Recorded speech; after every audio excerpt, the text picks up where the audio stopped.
Tasmania has a spectacular environment and beautiful forests and production forests and native forests and plantations. There are many groups who are looking at forest practices and forest management and the laws around those, and there are groups that are working really hard to try and rehabilitate areas that have been damaged by past forest practices.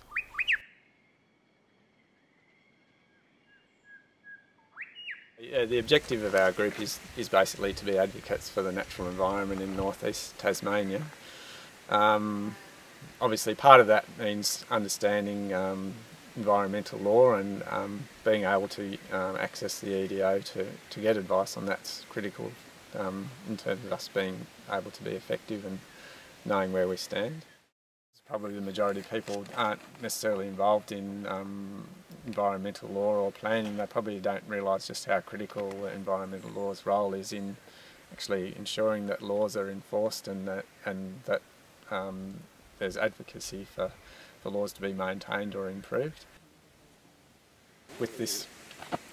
environment that you can see behind us here, this is a large restoration project that we've been doing, and at the beginning of that project it was a pine plantation that was proposed to be aerial sprayed and replanted with pines, and we got legal advice from the EDO about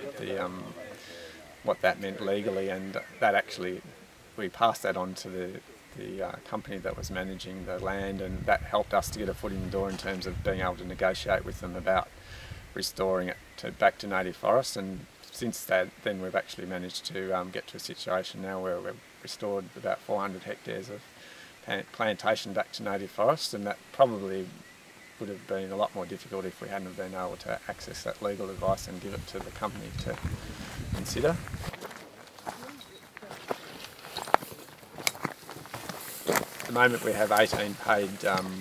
part-time people working here, so it's the largest ecological restoration crew probably that's ever been in Tasmania. I thought with all the room that you have up here. Yep, so the 18 people that come out here are basically doing weed management, and as part of their, while they're working out here, they're actually getting training in conservation land management as well. So it's really valuable in terms of improving the local community's understanding and appreciation of the natural environment. So without the EDO, it just basically means that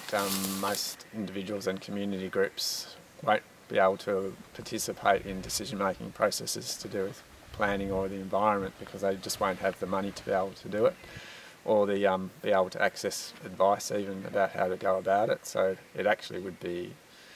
a really major blow, just as I said, not just to the environment but just to democracy in general.